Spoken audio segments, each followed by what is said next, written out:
It has been a long, torturous 11 years, but manual jump is finally back in Assassin's Creed.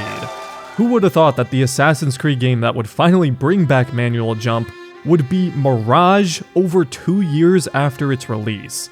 It also would have been the first Assassin's Creed game to have non-contextual ejects in 11 years, but Shadows just beat it to the punch with its parkour update last month. It kind of feels like Mirage and Shadows are trying to one-up each other with these parkour updates. But I actually knew this update was coming to Mirage for a while because back in July, the development team reached out to me, Leo K, and Rob Patopoulos to playtest and give feedback on the manual jump, freeform ejects, and the new mission replay and time challenges, which was a really cool experience. I've never been a part of playtesting something like that for a game before, but I was really excited after trying it and had to keep quiet about it for months. And they didn't even tell us there was going to be an entire story expansion on top of all of this, so that came as a complete surprise. Getting a huge free parkour update and Animus Sequences with all these new rewards this long after the game has been out was already such an unexpected, pleasant surprise, but an entire multi-hour DLC on top of that, completely for free, especially when the next entry of the series was already out with its own DLC, and they told us so many times after Mirage came out that that was it, there wasn't going to be any DLC. Now, this is free because it was funded by that Saudi Arabian investment group, so I was expecting it to be this very short, kind of low-effort DLC with maybe a couple missions, but no, it's a genuine fleshed out expansion with, I kid you not, some of the best writing and scenes I've seen in Assassin's Creed in a minute. But before I go further into that, I want to talk more about parkour. Manual jump and freeform ejects open up Baghdad's architecture in a way that wasn't previously possible. Baghdad from launch had great parkour design, but the movement and freedom of expression within parkour was so limited that we couldn't utilize the architecture of Baghdad to its full potential. Not being able to freely choose when to jump or eject severely limited things, and this update pretty much removes all those limits. It's still not perfect, Mirage's movement can feel a bit janky, and Basim doesn't always jump or eject to the thing I want him to, but considering this wasn't originally designed with the intent of letting players jump and eject whenever they want, I think it works really well. It's so nice being able to just leap to a wall or ledge without having to wall run or side or back eject to something the game would never have previously let me do. When replaying that Kabiha assassination at the palace, I was able to climb up the side of a wall and freely side eject over the spiked fence into the courtyard no problem. It was awesome. It's liberating and opens up so much more opportunity. They also added a new control scheme called Modern that switches the parkour button to the right trigger, so you can hold that and then use A or X depending on what controller you're using for manual jump and ejects, which I really like because it makes it very similar to the old Assassin's Creed game's control scheme that I already have the muscle memory from, though I took it even further and rebound sprint to holding the right trigger as well, so it functions pretty much exactly like those old titles. It means a lot more to have this kind of update in Mirage than Shadows to me, because Mirage has the blueprint of a great playground for parkour, and now we finally have the tools to better take advantage of it. While with Shadows, the parkour updates have been very welcome, don't get me wrong, but all of the mechanical improvements they make are still ultimately held back in some form by the lack of a world designed for parkour. In general though, the fact that parkour has been getting so much attention from Ubisoft developers lately in 2 separate games is an absolutely huge win. I think that bodes very well for the future of parkour in the series, and while it may not still be in the ideal place we'd like it to be now, even with these updates, Mirage's parkour is still not on the same level as the classic system. Just knowing that parkour is a priority for these devs again, and that they're hearing the community on this, makes me very optimistic that it can reach those heights again in the future. And I attribute that to you guys and all the parkour-focused creators on YouTube.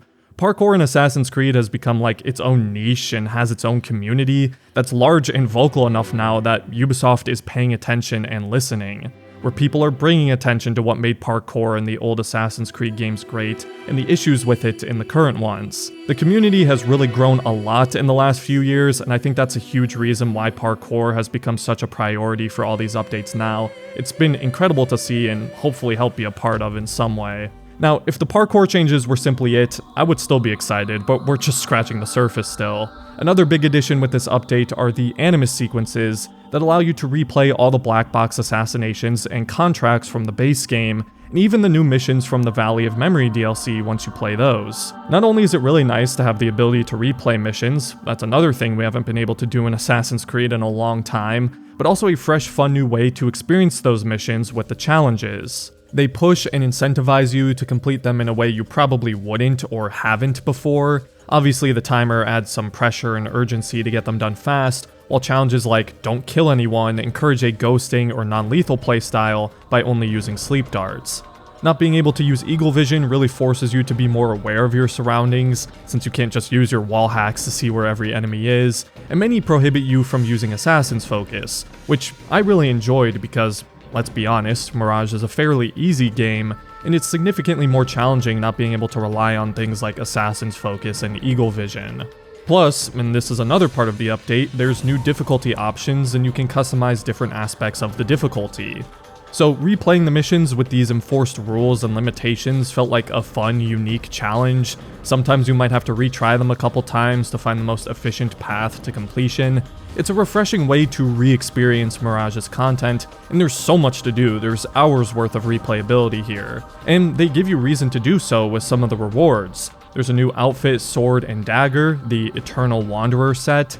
The outfit looks cool, but I've never been crazy about these over-the-top, futuristic-looking skins, especially during cutscenes. It's really hard to take Basim seriously when he looks like this and sounds like Darth Vader. Do you think we need luck? There are skill points that you can use to unlock the new Engineer 2 skill that lets you equip all 3 modifications for the first tier of all of your tools. I should mention along with that there's a new modification available in the 3rd tier of every tool as well. There are new iconic color filters to unlock. They had this for Assassin's Creed 1 on launch, where you can make the game have the blue color grading of Acre from AC1. It kind of felt like a nostalgia bait gimmick, so I never really used it, as I think the game looks better in its intended color grading anyways, but now they added filters for Assassin's Creed 2, Origins, and Unity. Again, I don't really care for it, but it might be nostalgic for some people. The auto refill mods are more useful and practical as they can be used during the Animus Sequences or in a New Game Plus playthrough if you choose to do so. Again, to me, getting just this part of the update with the parkour improvements and Animus Sequences 2 years after the game released would have been more than I ever would have expected. But we get a whole story DLC to go along with all of this, and it really pleasantly surprised me. The premise for this DLC is ironically very similar to Claws of Awaji, the expansion that just came out from Ubisoft Bordeaux for AC Shadows 2 months ago. Basim finds a clue that his father, who was exiled and then abandoned him when he was just a boy, may still be alive. So he journeys to Aula in hopes of finding him, whether he's dead or alive, and getting some closure on a childhood wound. It's pretty much the exact same premise of Naue going to Awaji to find her mother, who she had always thought died when she was a child. They're very similar ideas, but quite different in execution, and to my surprise, I felt the free DLC was better. I think the writing and performances here are significantly better than Claws of Awaji. Valley of Memory starts exactly how you would expect. Nothing too memorable, it has the same mission design as the base game, lots of simple stealth missions, a tailing section, and a black box assassination to cap it all off. I enjoy Mirage's core gameplay, so I was still having a decent time and impressed by just how much content there was, again considering it's free, but there was nothing too special about the DLC to me until the ending hits, and it's just like, whoa, I wasn't sure if Ubisoft was still capable of something like this. I didn't know they still had this quality of storytelling in their bag, but it's good to know they do. Hopefully we see more of it. I am going to give a spoiler warning here because I really want to talk about these ending scenes. It's what made the DLC for me, so if you haven't played yet and don't want to be spoiled, there's your warning. Everything from the moment Basim confronts Nimlot to the end of the story is some of the best cutscenes I've seen in Assassin's Creed in years. They were well directed, it wasn't just the same boring camera angles we always see in the procedurally generated cutscenes, the camera actually moved around. They used performance capture, in which I think Basim's actor, Lee Majdoub, easily delivers his best performance of the entire game, base game included. There were new music tracks that really hit emotionally, and just the writing and dialogue in general was strong. Let's start with the Basim and Nimlot scene. So Nimlat being the antagonist is something I didn't see coming, but looking back I really should have. He and Basim's first interaction is really tense. That scene is also fully performance captured, so I should have known they wouldn't give that high quality of a scene to Basim meeting a nothing character. It should have been obvious he'd have some sort of importance, but even in that first scene, I thought Basim's actor was really good. He's very foreboding and speaks with this quiet but assertive tone. My apologies, but I am in a state of abject terror being in your presence.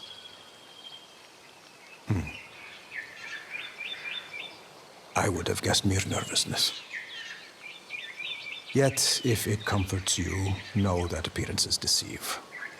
I did not come to Alala seeking bloodshed, even if a touch of it found me. He just had a different aura to him in this scene as that stoic, confident assassin. And they also set up some foreshadowing with Nimlat mentioning he witnessed Basim kill Ahul from the base game, which pays off when we learn that was his father, an entire motivation for getting revenge on Basim. Nimlat as an antagonist is nothing special. The main story of the DLC is only a few hours, so there wasn't really time to truly flesh him out beyond this simple revenge motivation. But I love how tense this confrontation is. Again, great performances from both characters. The reveal of Basim's father was really well done, and that assassination was badass. But it's really those ending scenes with Basim and his father that got me. I can't believe an Assassin's Creed game in 2025, nonetheless Mirage, a game that came out 2 years ago, made me kind of emotional.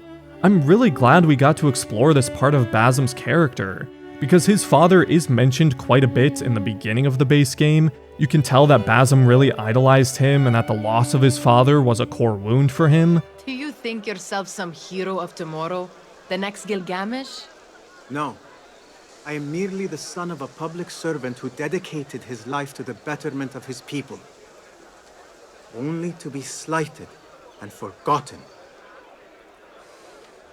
But after the prologue, we don't get to learn much about his father and childhood beyond that, since the story's focus shifts elsewhere. But here we get to fully dive into this personal story for Basim, and it really touches on what I think a lot of real people experience if they were abandoned by their parents as children, where Basim feels like he wasn't good enough or something was wrong with him, and that's why his father left him. You can tell it's been a weight on his shoulders his whole life.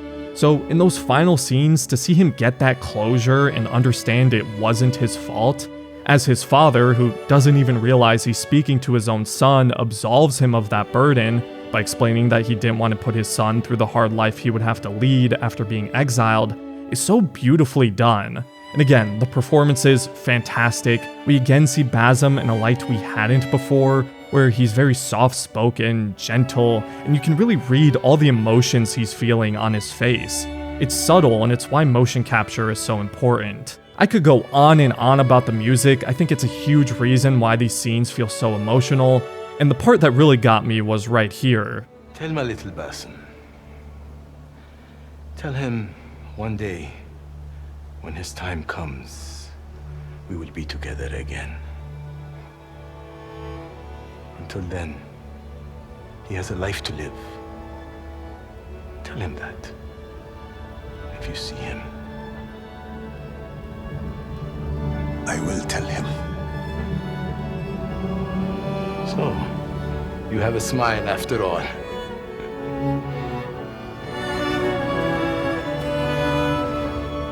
Basim's name meaning the one who smiles has always felt ironic considering he doesn't smile much at all, but the slight bittersweet smile at the end saying goodbye to his father and then the final line being, "So you have a smile after all," so good. This ending really made the DLC for me and is worth playing for that payoff alone in my opinion. And I like how they connected it to the base game story by having the son of one of the targets we killed as the antagonist, and some lines here and there about Basim's struggle with his own identity and referencing Loki. Who are you, Basim? Sometimes I wish I knew. This confinement, the threat of torture. I feel as if I have lived such a fate before, in some distant memory I cannot fully grasp.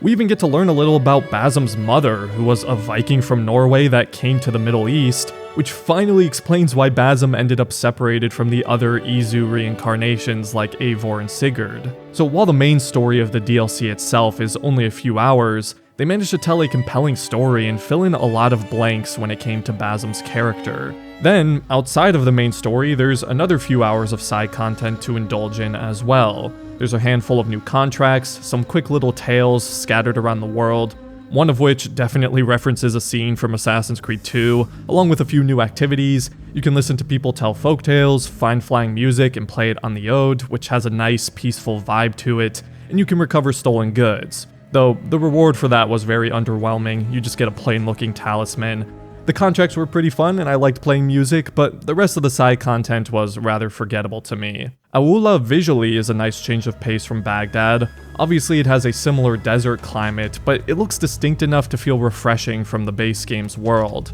There's still lots of vibrancy and lush green vegetation. It has more open stretches of desert with a smaller urban city at the center, and some genuinely beautiful sights and locations to visit. I got a strong Origins vibe from it personally, and it's surprisingly pretty large for a DLC world.